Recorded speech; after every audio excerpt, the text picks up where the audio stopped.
சங்கீதாவை எங்க விஜய் ஏன் பிரிந்தீங்க? நீங்கள் எப்படி முதலமைச்சரை விட்டு விளாசிய பத்திரிகையாளர்?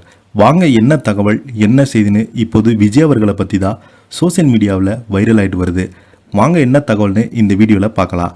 அதுக்கு முன்னாடி முதன்முறையாக நம்ம சேனலை ஃபஸ்ட் டைம் பார்க்குறீங்கன்னா சப்ஸ்கிரைப் பண்ணாதவங்களாம் சப்ஸ்கிரைப் பண்ணிக்கோங்க. பெல் பட்டன் சிம்பிள் அமைக்கி நம்ம சேனலோட நோட்டிஃபிகேஷனை எனபிள் பண்ணிக்கோங்க. நாங்கள் போடுற வீடியோ எல்லாமே உங்களுக்கு உடனுக்குடனே வந்து சேரும். வாங்க என்ன தகவல்னு இந்த வீடியோவில் விரிவாக பார்க்கலாம். நடிகர் விஜய் அவர்கள் தமிழக வெற்றி கழகம் என்ற கட்சியை தொடங்கியிருக்கிறார். அந்த கட்சியினுடைய முதல் மாநாடு கடந்த மாதம் விக்கிரவாண்டியில் பிரம்மாண்டமாக நடைபெற்று முடிந்தது. அந்த மாநாட்டில் விஜயனுடைய பேச்சு திமுகவை கடுமையாக தாக்கும்படியாக இருந்தது. பாஜகவை அவர் மறைமுகமாக தாக்கினார்.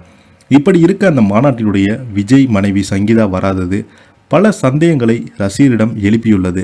விஜய் அவர்கள் அரசியலுக்கு வருவார் என்ற ஆருடம் சில மாதங்களுக்கு முன்பு பலித்தது. அதன்படி அவர் தமிழக வெற்றி கழகம் என்ற கட்சியை தொடங்கினார். ஆனால் கட்சி தொடங்கியமே கட்சியின் பெயரில் எழுத்து பிழை இருப்பதாக ட்ரோலுக்குள்ளானார். அதனையடுத்து நடந்து முடிந்த மக்களவைத் தேர்தலில் போட்டியிடவே இல்லை. அதனையடுத்து கட்சி ஆரம்பித்து ஒரு வருடம் லீவு விட்ட ஒருவர் விஜய் மட்டும்தான் என அதனையுமே கடுமையாக ட்ரோல் செய்தார். ஆனால் சினிமாவுக்குள் வந்தபடி எப்படி ட்ரோல்களை சந்தித்தாரோ அதே போல இதிலும் ட்ரோல்களை சந்தித்தார். கண்டிப்பாக சினிமாவில் வென்றது போல அரசியலும் வெல்வார் என்று அவரது ரசிகர்கள் நம்பிக்கையோடு இருக்காங்க. இப்படி சூழல் இருக்க கட்சியினுடைய முதல் மாநாடு கடந்த மாதம் விக்கிரவாண்டியில் நடந்து முடிந்தது.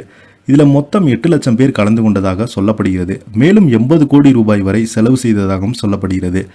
மாநாட்டில் பேசிய விஜய் பாஜகவை மறைமுகமாக விமர்சித்தார். அதே சமயம் தமிழ்நாட்டை ஆளும் திமுகவை கடுமையாக விமர்சனம் செய்தார். அவருக்கு எதிராக திமுகவினர் களத்தில் குதித்தாங்க. திராவிடமும் தமிழ் தேசியம் ஒன்று என்று அவர் பேசியதை அடுத்து அவருக்கு எதிராக நாம் தமிழர் கட்சியின் தலைமை ஒருங்கிணைப்பாளர் சீமானும் பேச ஆரம்பித்தார். ஆனால் இவளையும் கேட்டுக்கொண்டு விஜய் அவர்கள் அமைதியாக இருந்தார். இதற்கிடையே விஜய் அவர் தந்தை எஸ்.ஏ. சந்திரசேகர் சில மனஸ்தாபங்களாக இருந்தது. அவர் மாநாட்டுக்கு வரமாட்டார் என்று ஒரு தரப்பினர் கருதினாங்க. ஆனால் எஸ்.ஏ. சந்திரசேகர் தனது மனைவி சோபாவுடன் கலந்து கொண்டார். விஜயனுடைய மனைவி சங்கீதா மகனோ மகளோ யாருமே வரல. இதன் காரணமாக விஜய்க்கு சங்கீதாவுக்கும் பிரச்சனை இருப்பது ஒருவேளை உண்மைதானா என்ற பேச்சையும் சிலர் தொடங்கினாங்க. ஆனால் விஜயனுடைய மனைவி சங்கீதா பார்த்தீங்கன்னா வராததுக்கு பின்பு கடலூர் ஜோதிடர் ஒருவர் இருப்பதாகவும் அவரது பேச்சை கேட்டுதான் விஜய் சங்கீதா பிரிந்ததாகவும் ஒரு பேச்சு ஓடிக்கொண்டிருந்தது. இந்த சூழல் தான் தனியார் யூடியூப் சேனல் ஒன்றுக்கு பேட்டியளித்த பத்திரிகையாளர் தமிழா பாண்டியன் எம்ஜிஆர் தனது மனைவி ஜானகியுடன் எங்கு வந்தார்? கருணாநிதி தயாளம்மாள் ராஜாத்தி அம்மாவுடன் வந்தார். ஸ்டாலின் துர்காவுடன் வந்தார்.